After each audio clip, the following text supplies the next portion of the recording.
Previously was there on before, Heritage Hunters. But this steel bridge that was built by Jerks and Dresser, a company that went on to build the Blue Water Bridge. It's a great piece of local history. It's kind of special to me in particular in the fact that my grandfather grew up on one side and my grandmother grew up on the other side. They were afraid that, you know, it would get knocked into the lake, Oh, you know, wow. and that it might be dangerous.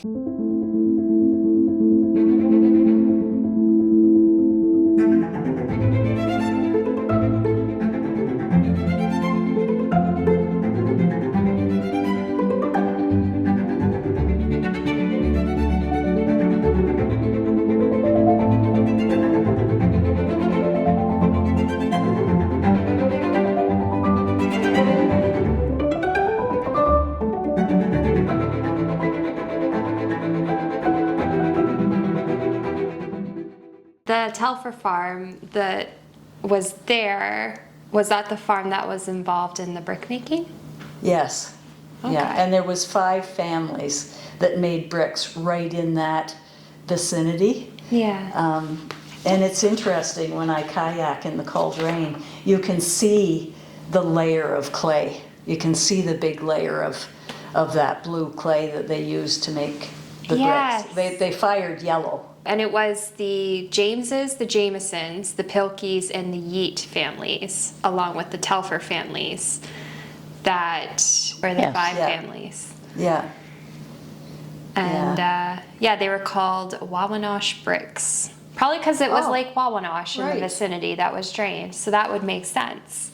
I did do a bit of research though on the brick Yeah, I making. didn't know that. Wawanosh bricks. No. And they So- didn't keep records of where the bricks went, I know. unfortunately. So, you know, they presumed the little church, the little Blackwell church, you know. That's, the Blackwell Church, Our Lady of Mercy Catholic Church.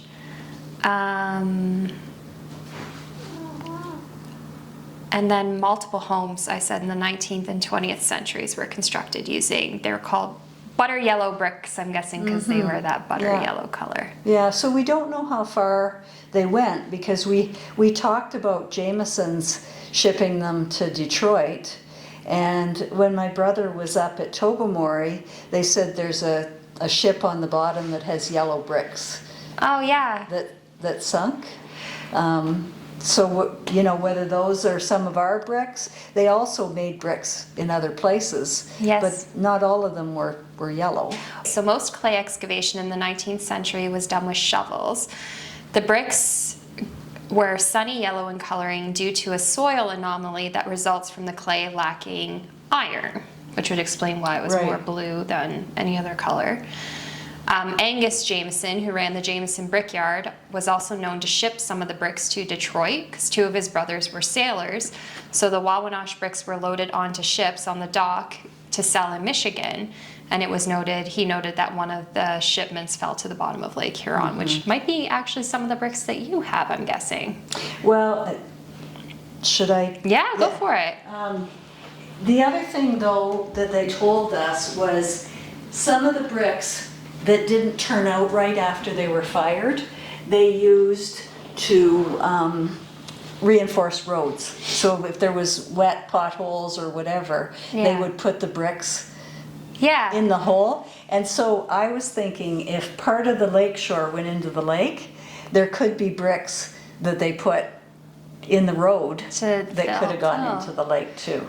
So, you know, but if you sort of consider that these bricks have been in the lake for over 100 years, washing around, they're still pretty They're intact. still pretty shapely, Yeah. all things considered. And I have quite a few of them. I keep collecting them off the beach, you know. So it's kind of amazing. You'd So they're think they'd still be crushed washing to up. nothing.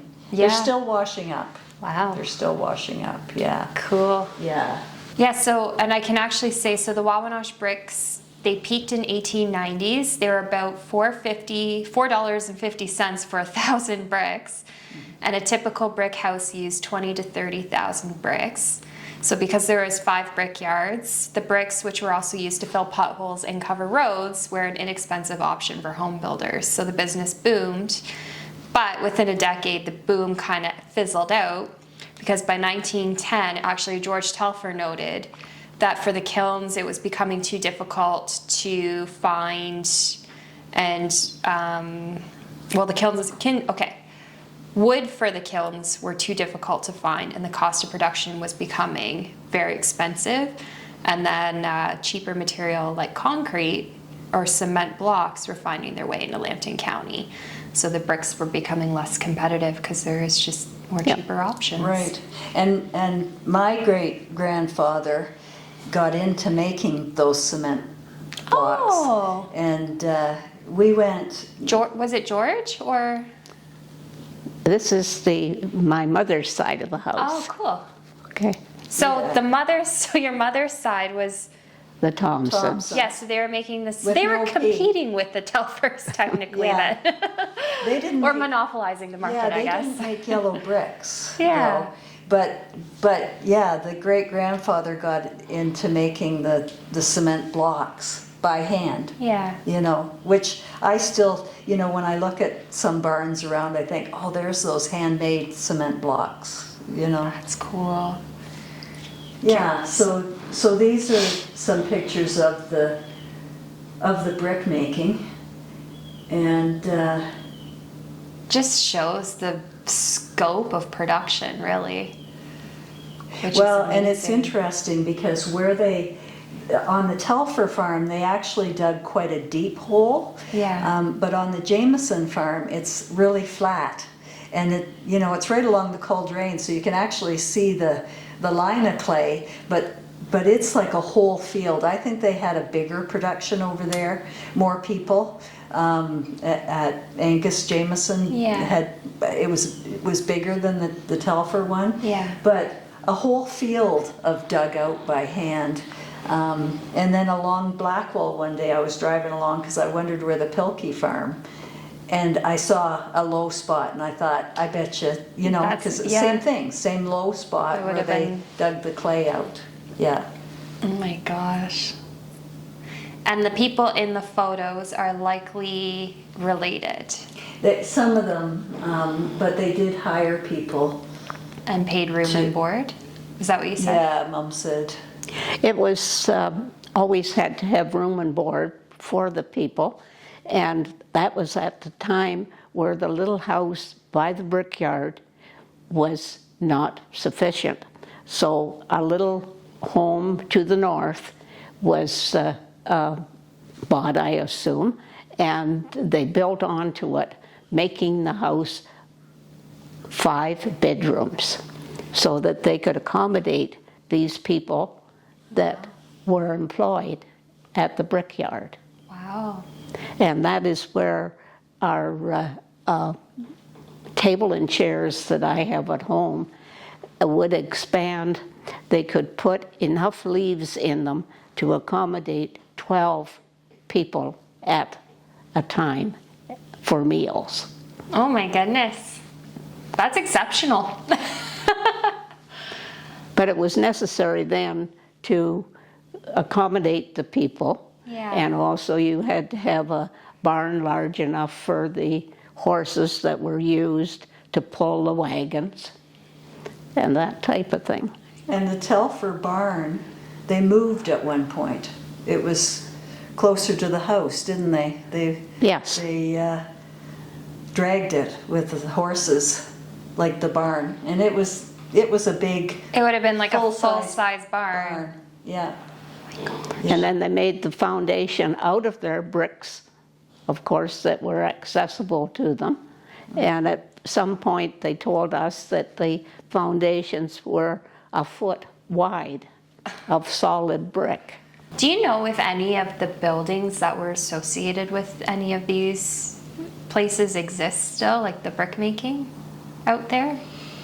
There's nothing. Yes, is there's there? nothing, of course, now, but at one time, at the bottom where they fired the wood in, there were large metal doors. And I remember that we found one of the doors at one point.